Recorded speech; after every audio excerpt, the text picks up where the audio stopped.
So yeah, teaming up with Sammy with the Monster Sportfishing guys, it's been obviously knowing about the fishing up there, done a few trips up there prior, and the fishing's phenomenal fishing up there, and having the opportunity to get up there, get the black watch, get the Contender up there, get the boys up there fishing, it's another aspect to our season that we can do some different fishing and see some huge numbers of sails, which you guys certainly experienced. And 4.5 days and 85 sails. And Wes obviously taken on that big day of 32 in a day, which is phenomenal. It's really good fishing, all bait and switch. So it's obviously running 3 teasers. We've got 2 bridge teasers and a teaser pole and a dredge. A lot of that we're fishing pods too, so you're seeing those, it's not just one fish. It might be only one fish to start with. It's almost like they send one in to have a look, and then it's, right teaser, there's a fish, start teasing, keep going, get a switch, keep the boat going, and and then they seem to just appear, it goes from left teaser, right teaser, one on the dredge, fuck, they're everywhere. Obviously we were trying to fish there, get two primary anglers, drop 2 baits back, because there was obviously one fish, there's usually another one there. Then the other 2 guys backing those anglers up if we miss one. But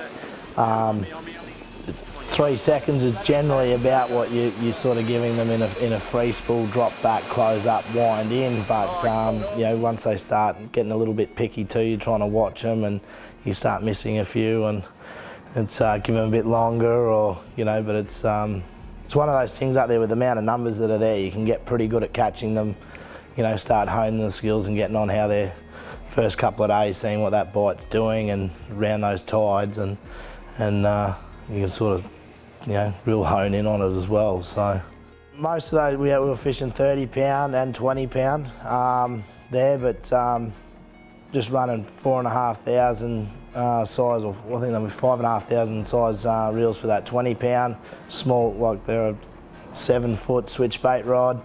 Then the 30 pound outfits are those 8,500 size reel with 30 pound on them. So it's good having those little bit heavier ones when we're getting those quads and triples and doubles, and they start sitting there with your legs spread. One's got you strung out 100 metres that way, and 2 have got you strung out. There's not a lot you can do, so you do need that little bit of line and being able to put a bit of pressure and turn a couple if you need to. But it's certainly, and then it comes down to 100 pound, 80 pound wind on, and then to a small snap clip, bloody 80 pound or 70 pound leader and a small 8/0 circle hook. Thought we'd have a crack at one on the fly, which was pretty cool. So he caught one on 20 pound tippet, which was cool, and that was his first one on the fly. So I think and then Kerry switched, it was 3 fish up at once, and get one on the fly, and then Kerry switches one on the conventional as well. So it's pretty cool. Caught a double, one on fly, one on spin. So yeah, Jack's one on a little Stella. How big is that Stella? About 4,000 size Stella on a brim rod. He catches one. So.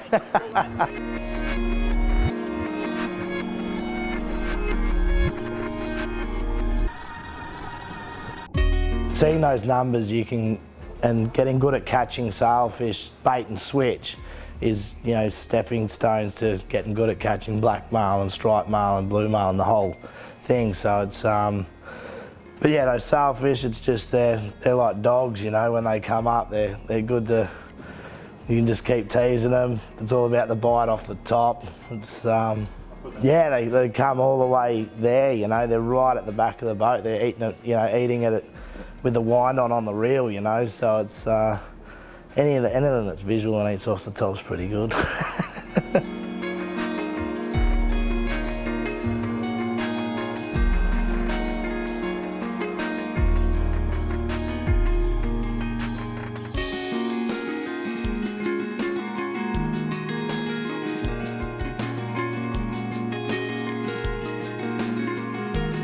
So, we're running the Simrads across both my boats.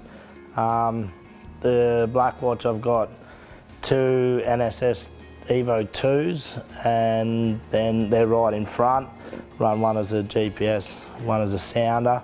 And then I've got an Evo 3, which I've got hanging off the roof, which I've got that linked into then a TV downstairs as well. And that's mainly because I'm obviously talking with the guys a lot, and I'm generally facing 98% of the time backwards with this baiting and switching. So I don't even look at the two screens behind me, very little.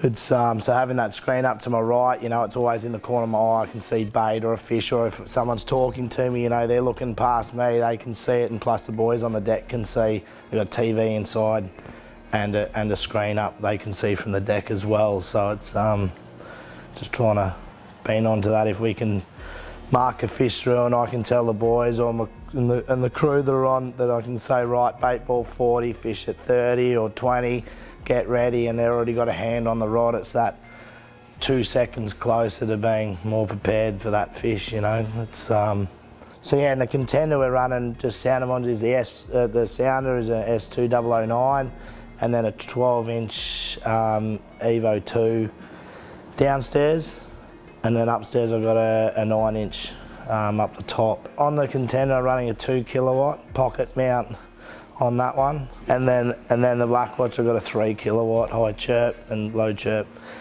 Yeah, but yeah, nice bit of gear.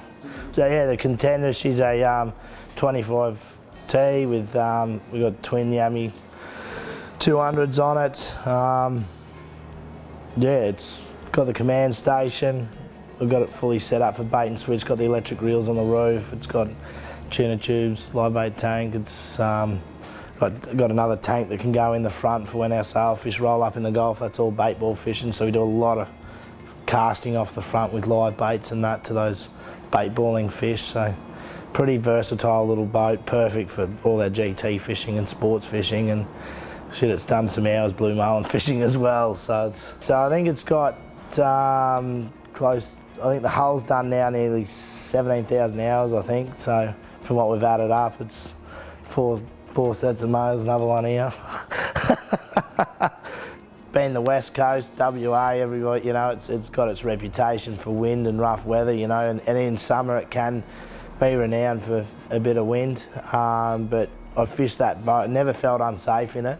It's, you know, a lot of people do comment about how low the gunnels and stuff are in it, but you know, it's really was designed and was to have it as a GT boat, you know, and casting, but we certainly do a shit tin of marlin fishing out of it. I've never felt unsafe. It's a centre console, get rough and get wet, and when it is rough, but you know, when you can ride in on a day that's a 25 knot sou'wester and it's got 2.5 metres of sea and you're running at 28 knots across it, there's not, you know, and up it, it's yeah, it's a weapon of a boat when you know, you can drive it hard, loves it hard. Yeah, I reckon that's probably put about life up in that command station. I reckon aged me about 10 years of sunburn. I reckon I'll need a lip rebuild in about 5 years' time. But yeah, you certainly get cooked up there in the sun with your little head poking out the top there. But it's no, it's certainly makes a huge difference to that, being able to see and get the, you know, GT fishing, or just being that little bit earlier on that fish coming on that left teaser. Or it's obviously not the quickest boat in the ocean. It's what is she's 36 Blackwatch, got twin 440 Yanmars in it, hold 1,500 litres of diesel in it, got a broken water tank in it. No, but yeah, we put it on a major refit this year, did a shitload of work to it, so it's pretty much nearly at where we need it. So yeah, another year or so next year, we'll finish it off. It's a bit of shade over the top. Don't seem to get as burnt as I used to. Obviously it was a big change, like going from the Blackwatch, it was what we sort of needed to do to be able to run the program. Our fishing progressed that fast as well, that, you know, be able to run double dredges, bait and switch out of it, have the room at the back with, you know, you can fish 4 guys comfortably out of it, they're not all wet. And obviously got the height, we can run the full program, it's a big spread, and you know, we can catch that, the Contender, we catch them out of it super fast, running them down forward, but being able to we don't catch them any slower out of that blackwatch. You know, everyone's like, oh, you take a hit, you know, catching them slow, you can catch them pretty quick out of it. So it's all technique, and yeah, being able to team up with Sammy at Monster and be able to fish some of that.